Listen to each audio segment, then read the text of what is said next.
사랑하는 기쁨의 교회 성도 여러분, 안녕하세요. 오늘은 다 같이 예레미야 14장의 말씀을 묵상하도록 하겠습니다. 제가 여러분들을 위해서 14장 16절까지의 말씀을 들려드리도록 하겠습니다. 제14장.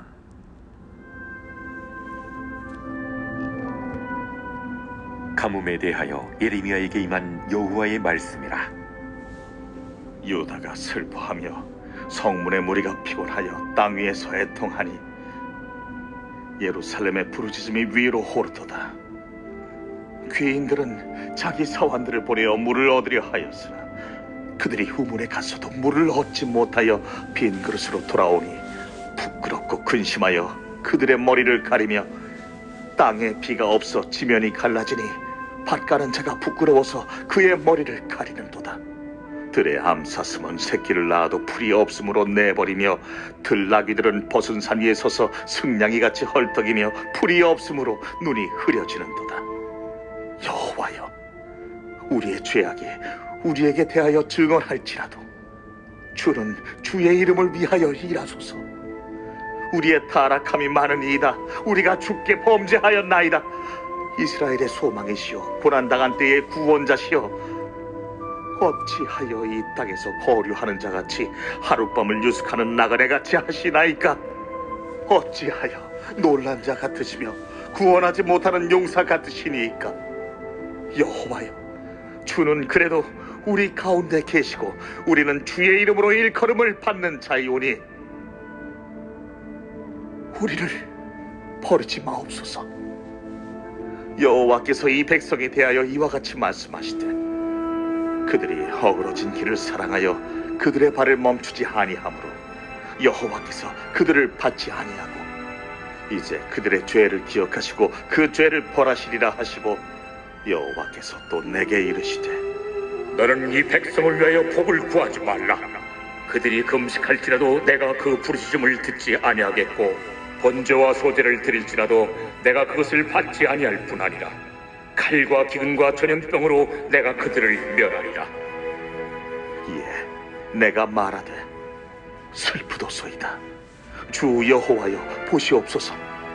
선지자들이 그들에게 이르기를, 너희가 칼을 보지 아니하겠고 기근은 너희에게 이르지 아니할 것이라. 내가 이곳에서 너희에게 확실한 평강을 주리라 하나이다. 여호와께서 내게 이르시되, 선지자들이 내 이름으로 거짓 예언을 하도다. 나는 그들을 보내지 아니하였고 그들에게 명령하거나 이르지 아니하였거늘 그들이 거짓 계시와 점술과 헛된 것과 자기 마음의 거짓으로 너희에게 예언하는도다. 그러므로 내가 보내지 아니하였어도 내 이름으로 예언하여 이르기를, 칼과 기근이 이 땅에 이르지 아니하리라 하는 선지자들에 대하여 여호와께서 이와 같이 말씀하셨노라.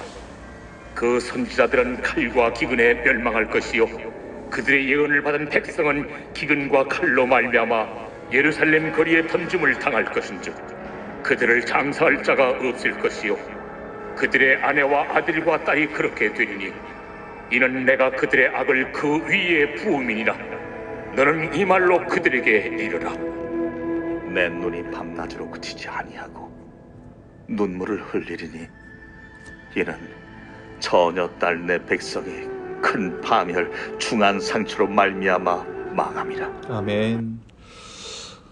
오늘은 다 같이 우리 예레미야 14장의 말씀을 묵상합니다. 우리가 어제 13장의 말씀을 통해서 하나님께서 예레미야에게 썩은 허리띠아의 환상을 보여주시고 하나님의 영광과도 같았던 이스라엘 백성들이 그들의 죄악으로 말미암아 모든 영광을 잃어버리게 되었음을 함께 보았습니다. 오늘 말씀 14장에서 하나님께서는 이스라엘을 가뭄으로 심판하십니다. 하나님께서는 유다 가운데 큰 기근을 보내십니다. 이 기근에 대해서 이스라엘 사람 그 누구도 자유할 수 없습니다. 가난한 자들, 부유한 자들, 백성이나 농부 모두 이 기근으로 인해 고통받습니다. 심지어 풀이 없어서 그 땅에 사는 사슴, 그러니까 짐승들조차도 자식을 돌아볼 수 없는 지경에 이르게 되었습니다. 그러자 백성들은 하나님께 원망하기 시작합니다. 하나님께 호소하기 시작하죠. 어찌해서 우리를 이 지경에까지 내버려 두시는가 라고 묻습니다. 그래서 그들 중 일부는 자신들의 잘못이 있음도 알고 고백하기도 합니다. 하지만 그들의 맥락은 우리가 아무리 이런 죄를 지었다고 할지라도 이러한 상황을 내버려 두신 하나님이 너무 혹독하시다, 너무하시다라는 것이 이들의 메시지입니다. 유다 백성과 관계가 전혀 없는 것처럼 냉정하기만 하신 이 하나님에 대해서 이들은 원망하기 시작했던 것이죠. 하나님은 이들의 호소에도 불구하고 예레미야에게 이 백성을 위해서 복을 비지 말라고 말씀하십니다. 이들이 금식하고 범죄와 소제를 드려도 받지 아니하시겠다라고 말씀하세요. 결국은 이 땅이 칼과 기근으로 멸망하게 될 것임을 말씀하십니다. 이들은 어그러진 길을 사랑하면서도 수많은 경고에도 불구하고 멈춰서질 않았다. 여기에 하나님의 진노가 있는 것입니다. 여러분, 하나님의 진노가 어떠한 현상이나 어떠한 심판에 대한 메시지 가운데 하나님의 심판이 있는 것도 있지만 죄를 멈추지 않는 것 자체가 심판이다라고 오늘 말씀이 이야기하고 있습니다. 그런데 문제는 이렇게 뚜렷한 하나님의 심판의 메시지가 기근이라는 현상으로 이스라엘 가운데 드러났지만 여전히 거짓 선지자들은 칼과 기근은 곧 해결되고 평강이 있을 것이라고 예언합니다. 그들은 현실을 외면하고 심리적으로 그들을 안정시키는 것을 목적으로 거짓된 예언을 선포하고 있었던 것입니다. 예레미야 혼자서만 이 심판을 선포하고 하나님의 진노하심을 이야기합니다. 예레미야는 이러한 자신의 형편을 하나님께 말합니다. 백성들이 나만 미워합니다. 나만 핍박합니다. 나만 부정적인 메시지를 이 땅 가운데 전하고 있습니다. 그럼 오늘 말씀이 무엇이라고 이야기합니까?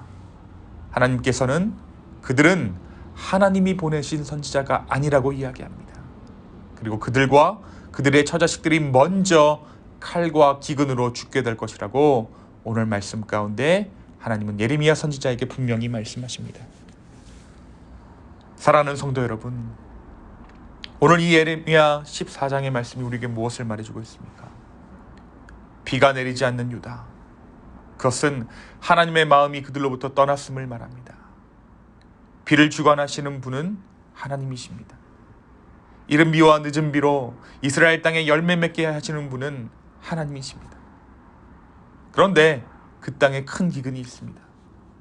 비가 내리지 않는 것이죠. 땅은 말라 쩍쩍 갈라지고 물을 길러간 종들은 당황해서 서로의 얼굴만 쳐다봅니다. 서로의 얼굴만 쳐다볼 뿐 어찌할 방도가 없습니다. 없는 물을 솟아나게 할 수는 없는 것이죠. 우리 역시 점점 메말라가는 이 땅에서 발만 동동 구릅니다. 무엇이 어디서부터 어떻게 잘못됐는지는 관심이 없습니다.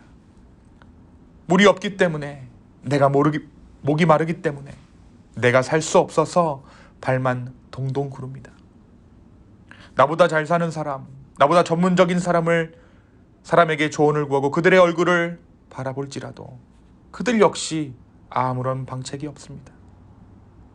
그러나 오늘 말씀은 이 기근의 원인이 어디에 있는가에 대해서 말하고 있어요. 오늘 말씀 가운데 임한 기근은 하나님과 이스라엘의 관계 안에서 일어난 기근입니다. 그렇기 때문에 이 기근을 해결하려면 하나님과의 관계를 풀어나가야 하는 것이죠. 우리 역시 마찬가지입니다. 교회가 힘이 듭니다. 세상에 어떠한 교회도 요즘 힘이 들지 않는 교회가 없죠. 신앙생활에 힘들어하는 지체들이 많이 있습니다. 그러나 이 문제들은 우리가 어떻게 할 수 있는 것이 아니에요. 하나님께 전적인 은혜를 구해야 하는 것입니다. 경제적인 어려움 또한 마찬가지입니다. 최근 들어 심각한 경제적인 어려움을 예측하는 뉴스들이 들려옵니다. 이것들을 분석하는 여러 가지 눈들이 있어요. 코로나 때문에 그렇다, 전쟁 때문에 그렇다, 시중에 돈이 너무 풀려서 그렇다, 또 돈이 덜 풀려서 그렇다. 하지만 이러한 분석은 어디까지나 현상에 대한 분석일 뿐입니다. 이미 일어나 버린 일들에 대한 분석입니다. 눈에 보이는 것을 그대로 읊는 것 이상도 이하도 아닙니다. 가뭄 때에 땅이 메말랐습니다. 비가 오지 않기 때문입니다. 라는 말과 전혀 다를 바가 없는 이야기들입니다. 그렇습니다. 지금은 하늘을 바라보고 기도할 때입니다. 전적인 하나님의 은혜를 구해야 할 때입니다. 우리의 삶을 돌아보아야 할 때입니다. 지금은 우리가 죄악으로부터 멀리 떠나야 할 때입니다. 금융 시스템이 작동하면, 전쟁이 끝나면 이 모든 것은 해결됩니다. 라는 분석가들의 말이 우리의 구원이 될 수 없습니다. 지금은 조금은 바보처럼, 조금은 이상한 사람이 된 것처럼 기도할 때입니다.